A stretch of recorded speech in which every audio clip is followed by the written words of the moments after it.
please welcome our muse, our creator, our founder, the ever so talented Kat Von D.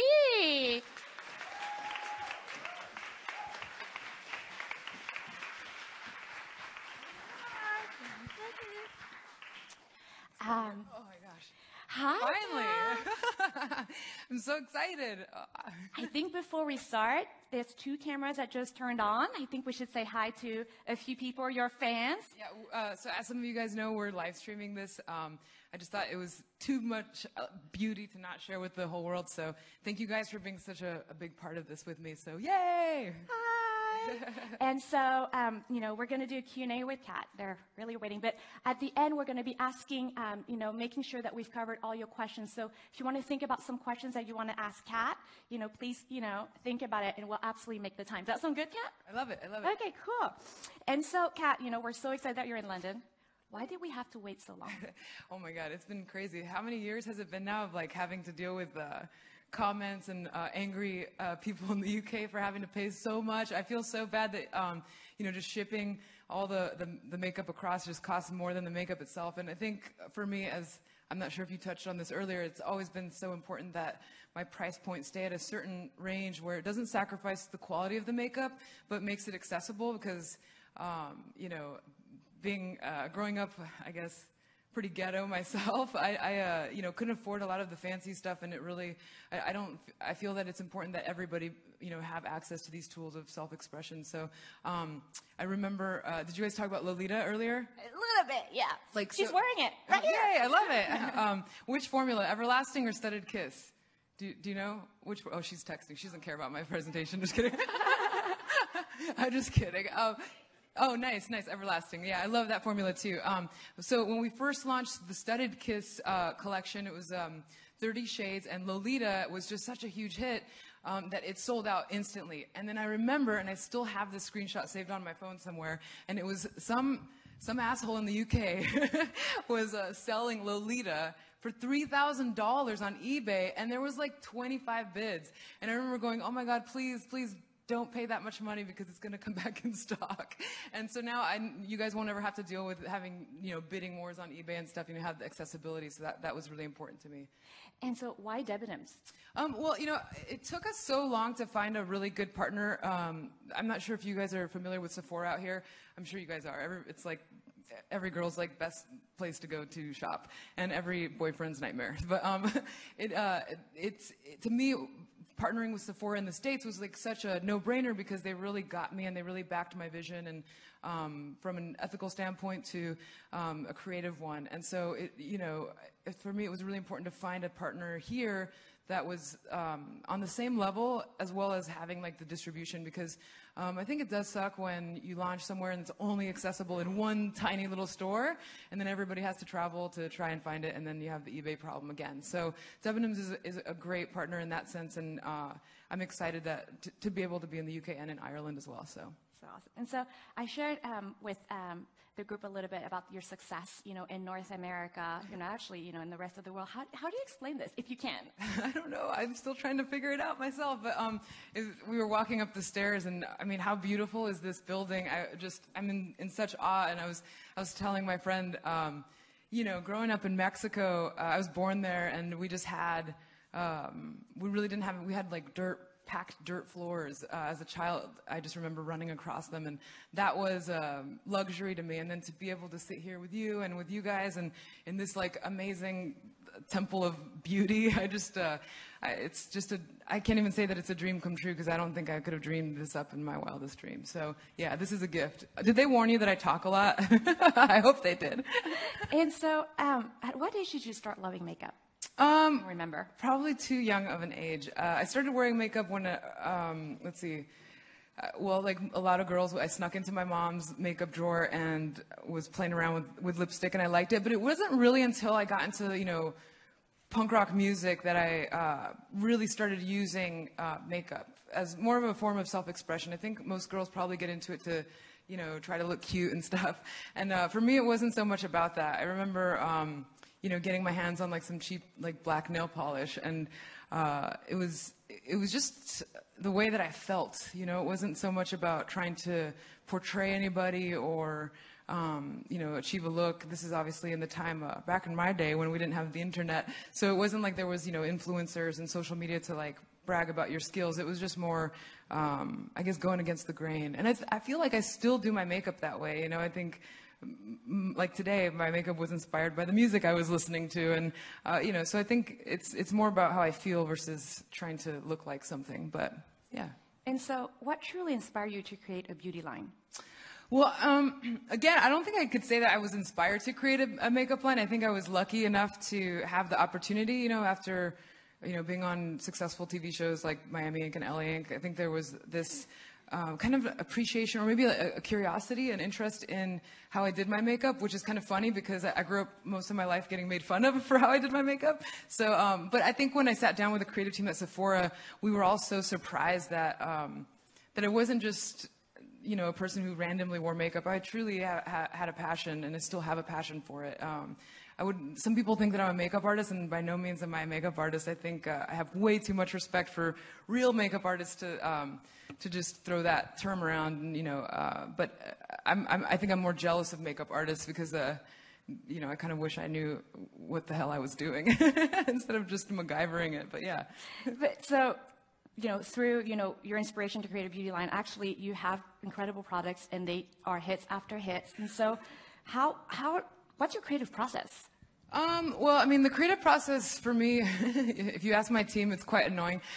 Sometimes it's really easy and it just flows like just so easy. And other times, you know, I remember when I was formulating the formula for my Lock-It foundation, for example, which is a huge hit in the States, and I think you guys are going to appreciate it as well, just because of the weather and stuff. But it was over 12 different revisions. That's like 12 going back and forth between the lab and until it was perfect. And I think I just have this, I strive for excellence. I think that in the world where we celebrate mediocrity way too much, I don't have time for that. You know, if I'm going to invest any time in anything, I want to do it 100%, 110%. So yeah, so sometimes it's a little easier and sometimes it takes a little bit longer. Like, you know, I showed a preview of this eyeshadow palette that's going to come out next year, and it was an idea that I've had for over 7 years, and it's just been a matter of trying to find the right labs, the right formulas, you know, and I think a lot of people may not necessarily know how creatively involved I am with the whole process, but you know, I do everything from testing the finishes and formulas to actually naming the products and doing all the graphic layout, all the artwork for packaging, designing the components, and then obviously conceptualizing themes and such. And then running the social media too. So it's a lot of, yeah, I'm crazy. But talking about crazy, you're also, you know, being very respected, you know, for your artistry and your drawing and all that. How does that, you know, play into your makeup line? Well, I think like a question that I get a lot, and I know that I'm going to have a few one-on-ones with you guys later, so hopefully I don't answer too many of your questions, I guess. But I get asked a lot, what's it like to transition from being a tattooer into the world of beauty? And I always have to correct people because I didn't transition into anything. I still tattoo. I will always tattoo. I'll always draw. I'll always play the piano. I'll always sew. And I think it's important for me to be able to, you know, be able to create in all aspects of life that I want to. And you know, we kind of get like this idea, maybe it's taught to us in schools or by our parents, that like you can only do one thing and you got to focus on that one thing. And I think that we don't give ourselves enough credit. I think the human mind is capable of mastering so many things, and I, for one, am going to die trying doing all of them. So yeah, to answer your question, which I haven't yet, is the beauty of having an artistic background, you know, with my drawing and with tattooing, is that there were a lot of things in the makeup world that I think I understood a lot more and a lot easier because of that. And I think some of the best makeup artists out there have an artistic background. They can draw, you know, they understand human anatomy. And, you know, for example, when we launched Shade and Light, for me, that concept, people call it contouring, and to me it was just portraiture. Like, I understood how usage of shade and you know, your focal points of lights and how that affects dimension when I'm drawing or when I'm doing a portrait. So why not translate that into your makeup? And so yeah, I think we also intuitively do that on accident all the time. You know, so yeah, that's the beauty of makeup, really. And so, talking about the beauty of makeup, are there many differences between tattooing and makeup? Well, yeah, I mean, I think the obvious difference between tattooing and makeup is the fact that the permanency or lack of. Tattooing, I take so seriously. You know, it's like there's so much planning that goes into when I'm doing a portrait, for example. There's no room for error. You know, if you're like a millimeter of a hair off, it does not look like the person, and that's so important, right? Which sounds quite stressful. With makeup, it's like we can relax. We can fuck up all day long because it's gonna come off in the shower, you know. And that's the beauty of it. So when people, you know, I post pictures sometimes of my weird makeup looks, and people either make fun of it or criticize it, and I'm just like, relax. This shit comes off. Like, we don't have to, you know, it's just lipstick at the end of the day. So I think that's the biggest difference between it. Yeah. And so you have such an edgy look. Oh, thanks. I love what you're wearing. Thanks. And do you think the makeup line is also for, you know, women with a more conservative style? Well, you know, and I also, so I'm excited because we're launching here in the UK, and you guys, I know a lot of you are really familiar with the brand already from, you know, visiting the States and all that stuff, but some people have absolutely no idea what this brand is about. And I remember when I first launched in the US, it was really a matter of trying to convey to the public, hey, like, I have my own style, and my makeup line is definitely not here to help you emulate me. I don't want people to, I don't want, you know, mini-me's everywhere. I want everybody to just celebrate their own sense of style. These are just the tools to be able to let you do that. I remember my first eyeshadow palette that I launched with, the first person that I shared it with was my mom, and my mom does not look or dress like me by any means, and the way that she put her makeup on is, you know, using the exact same tools that I use is going to look a lot different. And I think that versatility, that duality is so crucial in creating a makeup line. You know, of course, selfishly, I love to make products that, you know, I've always wanted, but ultimately I'm making makeup for the entire world, you know, whoever you are. And so what do you think your UK and Irish fans are going to love the most about the brand? Well, I think there's so many things. I just can't wait for you guys to try it all. The longevity of the formulas, I think you guys will definitely appreciate, like I said, because of the weather here. It doesn't matter if it's raining or if it's cold. Like, this shit will not budge, and it's great. And that was something that was really important to me, especially when I was filming, because, you know, I would be like doing a tattoo for hours with, you know, a streak of like ink on my face, and nobody would ever tell me, you know. And so I thought, why not create a makeup line that just required no touch-ups, you know, that you could just wear all day long. And I think you guys showed that video clip earlier. That was actually filmed here in London, which was the last time I was here, which was like 3 years ago, and I've missed you guys so much. But we did a 24-hour challenge where they videotaped me for 24 hours, and I think the footage is still on YouTube, probably on Sephora's channel or something. Yeah. But and you know, without any touch-ups, like, we documented it, and in the before and afters, it's like, you know, nothing's changed. So it's pretty amazing. Because of it, I've had to develop a makeup remover that's specifically aimed at long wear because, you know, of course, we want it to come off at the end of the day. And you have such an incredible following on social media. What do your fans mean to you? I love my fans. I don't really like I don't like the word fans. I think it's weird. When I look at people who like follow me on social media or have come to my book signings or whatever, it's like, how do I explain it?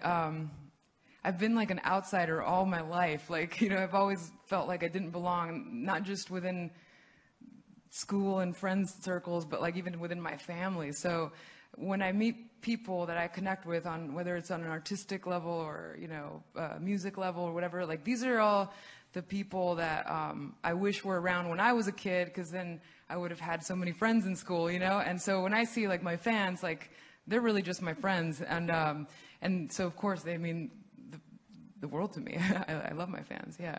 And so among your fans, we should find another word. A lot of them my homies. Your homies. Yeah. A lot of them are makeup artists. What does artistry mean to you, makeup artistry? Well, I think I touched on it a little bit earlier. You know, I have like such a deep respect for the world of makeup artistry. I think I found this picture. One of my fan clubs posted a picture of me from way back in the day, and it was a close-up of my face. And I actually screenshotted it because I was going to post it going, oh my God, you guys you guys are not my friends, because if you were, you'd have told me that my eyebrows were out of control. Oh my God, I used to draw them like all the way over here and nobody said anything.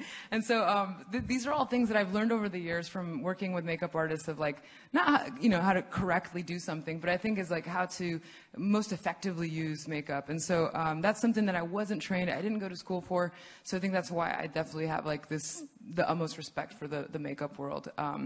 And yeah, and speaking of which, I know that we're going to do some demos later to show you guys, show you the makeup in action and stuff. And you guys are going to get to meet Eric. But for now, I want to have him stand up and yeah, come on over so you guys can meet. This is Eric Soto. He's the KVD Beauty official global artist. Yay! We love Eric. I've learned so much from Eric. He's you're the shit, man. And I can't wait for you guys to meet him and get to spend time. He'll show you all the stuff he's showed me how to do. Yeah, cool. And so, may we open questions to the floor and yeah. see what they may want to ask? So we have a microphone. So if you want to raise your hands and ask. Yeah. Okay, cool. So who? Okay.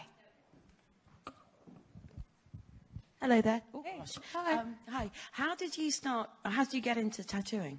Oh man, I wrote a book about that. I was like, I'm going to try and make sure my answers aren't like 20,000 years long. I started tattooing when I was 14 years old, actually, completely illegally. And in the States, you have to be 18, of course, to get a tattoo, let alone tattoo. But I just was hanging around with like the wrong crowd, a lot of punk rock kids. And since I'd been drawing all my life, a friend that had been doing like, guitar string, just super ghetto, non-sterile tattoos on all of our friends. He's like, you draw, you should tattoo me. And I remember my first tattoo was this Misfits skull, which is still one of my favorite bands. And yeah, and it was completely shitty, but the art was there. The technique wasn't there. The tools, I didn't have the right tools, obviously. But the art was there. So it's interesting because I am proud of every tattoo I've ever done so far. So yeah, that's kind of in a nutshell how I got into it. But there was like, there was a lot of action. There was like guns, there was like gangs involved, all kinds of stuff. I'm just kidding, but not really. Thank you. Cool. So we have any more questions? They're like, no, you've talked us out already, Kat. Shut up. Thank you. Hi. Hi. Who is your beauty icon? Who's my what? Beauty icon. I mean, who got you, if you were to emulate, or not emulate because you've got your own identity, but, It's, I get asked that question a lot, and thank you. It's a difficult one for me to answer. I don't have a lot of, I guess, makeup heroes or icons. The people, I guess, the muses in my world that have inspired me, I guess, females in particular, really weren't lookers, they weren't beautiful by like the conventional idea, I guess. Like Edith Piaf, for example, she to me was like the most beautiful thing ever, but would be considered strange looking, but it's more the charisma, it's that star quality, and I guess ultimately that confidence, is to not care. It's such an attractive quality when somebody's just free to be who they are. It's like, you can tell when people are, just trying too hard, and yeah, I think those are kind of the more characteristics that I admire the most. Yeah. Thank you. I love how all the questions are like over right here. Yeah. You have to swim through the people. I think we have time for 2, 3, perhaps more questions. Yeah. You're next. I got you, girl. Yeah. Is there anyone's makeup that you would love to do? Oh my God, I wouldn't want to do anybody's makeup. You wouldn't want me to do your makeup. My friend Rihanna is sitting over here. She came with me from the U.S. and we were laughing because a long time, I don't do makeup. I can do makeup on myself, but if I were to do makeup on somebody else, I would just give everybody my eyebrows. And I remember I did Rihanna's makeup long ago, and she's like kind of like the opposite of me. She's blonde, has like light eyes and stuff, and I gave her like the blackest eyebrows ever. So I don't think I leave that to the pros. Yeah. Oh yeah, and then you had a question, right? And we have one. Hi. I obviously understand that veganism is so core to your absolute being. So how does that translate through the makeup and through the tattooing? Oh my God, I'm so glad you asked. Pleasure. Yeah. Well, I think I mean, I've been a vegan for a really long time, for years, and it wasn't until recently that I started being more vocal about it. Not just, of course, I love animals, and you know, I've been anti-animal cruelty since I can remember. But it was more of a sense of urgency and caring for the planet, actually, and for people, and because you know, we're all connected and all that stuff. So when I first launched my makeup line, you know, I was. Lots of things have changed in my life since then. You know, I was drinking at the time. I'm sober now. Actually, I have, what's today, July 6th. Yeah. 6th? Tomorrow is my 9-year sober birthday. I'm going to celebrate with you guys. So lots have changed, you know, since I first started the line. And so, and then I became vegan. And a lot of people assume that, you know, being vegan is just, oh, you don't eat like animal byproducts, right? And I mean, that's what I thought when I first got into it. You know, I remember I was wearing leather back then, and I didn't even think about it. I'm like, oh, you vegans don't wear leather, I forgot. And then I was like, oh, like, why do some makeup companies call lipstick like vegan makeup? I'm like, you don't eat, who eats lipstick, right? And I'm like, oh, no, it's just because, you know, you're being conscious. And I think that the conscious living aspect of it is like what's the most important to me. So of course it's in what we eat, but it's also in like how we live, you know, and that compassion that like spreads on all levels of your life, you know. And so I sat down with my team and I said, I want to look through the entire decks of all of my formulations, and which was a total hassle, you know, and for my team, and it was just so crucial to be able to walk the walk and not just talk the talk to me. And we had maybe a few eyeshadows that contain carmine, and for those of you who don't know what carmine is it's basically certain pigments you would use these crushed beetle wings, and so they've been doing it for centuries in lipsticks and nail polishes, all that stuff, and so like the beeswax I wasn't worried about. You can replace that with synthetic beeswax, no problem. It doesn't fuck with the environment, all that stuff. But the carmine, that you know, like that's something that's taken me a lot longer. So I made a promise, which we've been totally sticking to, is in reformulating any products that Kat Von D Beauty had any amount of carmine in. And Shade and Light, for example, was a really huge one, because it's like, all right, you know, for any formula, if we can't figure out a good replacement, we got to fucking phase it out. And it doesn't matter if it's our #1 SKU. And so Shade and Light was one of them. And I was so excited because before I flew out here, they finally sent me, for one of the shades, a beautiful replacement. And, you know, we ended up replacing the carmine with, you know, a different concoction of beets. And so, I mean, I'd much rather put beets on my face than crushed beetles. So yeah, so that's exciting. And I think we're projecting to be 100% vegan, like once, you know, we start circulating the new formula into Shade and Light, probably by the end of the year. So I'm super excited. And I'm so glad you asked, because every time... to veganism? Pigments? No, I mean, and again, it's so for those who didn't hear, she asked about tattooing, and sorry, I told you I ramble. Good. With tattooing, there are animal byproducts that can be used, and personally for myself in my shop, we don't use those. So, you know, we don't have any like petroleum-based jellies that we use, and ointments that have, a lot of it has lanolin or, you know, different animal byproducts.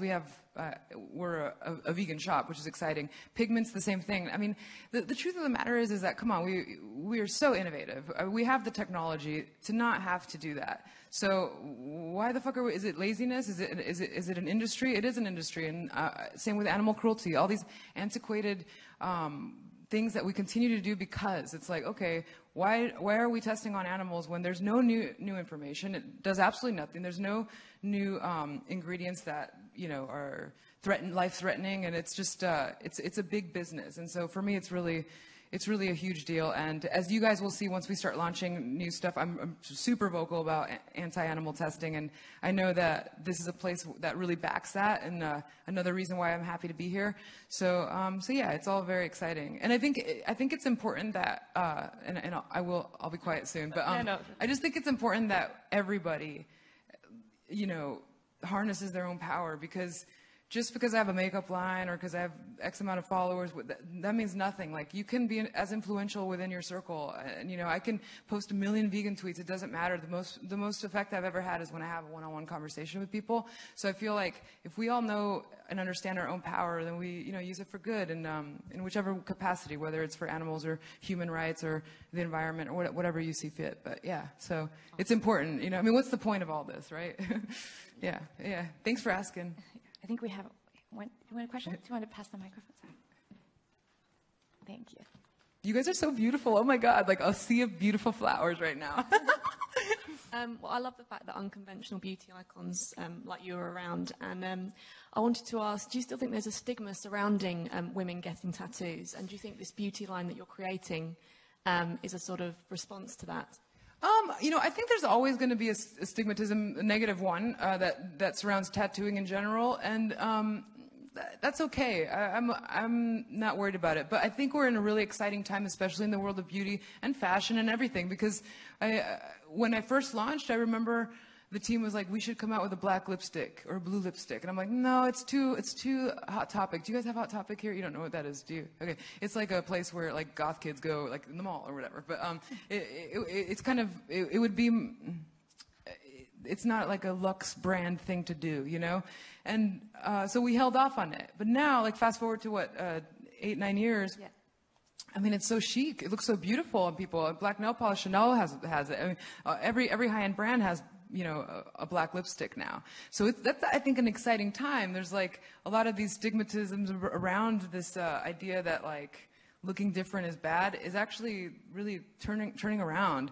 So that leaves a lot of room for creativity, I think, not just with my brand, but with every brand. I think, you know, people who are on social media, you guys all know there's so many great independent smaller brands that are creating really cool, rad stuff that, you know, normally would be considered a joke. And now it's like, well, that's what beauty's all about. It's about, like, you know, expressing yourself in whichever way, and, you know, beauty being in the eye of the beholder. So, yeah, hopefully that answers your question. Yeah, but as far as tattooing, I think, like, you know, if you get your face tattooed, you're going to have to not suffer, but endure the consequences, you know, and no matter how open people become. And personally, I'm okay with it, you know, I mean, but, you know, I'm not the one that has to meet, like, your boyfriend's parents or whatever. Should we take one more question? I'll take a million, but yeah? I'll talk forever with you guys. No, I know you guys got stuff to do. Do we have one last question? Okay. That's it. I've talked you guys all out. Oh my God. Awesome. Well, really quick, sorry, before you guys kick me out, I just want to say again, thanks so much for coming out. I know there's tons of stuff you guys could have done, and like I mentioned before, I know a lot of you guys are editors and may not necessarily be my fans, but I know there's some fans here, and I honestly am just so excited to use the launch of Kat Von D Beauty at Debenhams as an excuse to have a meet and greet, and which will happen in October, and so I'm excited for that. And there's just no amount of words or lipstick or whatever to thank you guys for showing up and being a part of this, because it means the world to me. So thank you. One more thing, Kat. A few people before have asked me if they could take a picture with you. Oh yeah. Is that possible? Yeah? I want to take a picture with you guys. And about 30 minutes right after Eric, in 10:45, Kat will be here at the photo call right here. If you like to take a picture, I know some of you, you know, were very vocal about it. Cool. And so thank you so much, thank you guys. Kat. What do you guys have going on now? And so Eric will demo the product and Yay. see if our product is truly full coverage and high pigment. All right, cool, awesome. So I'll leave you guys to it. Thank you so much. Cool. Okay. Thank you. Yeah. Thank you. Cool. All right. We have to move. Okay. So we're just going to move the table over and just get set.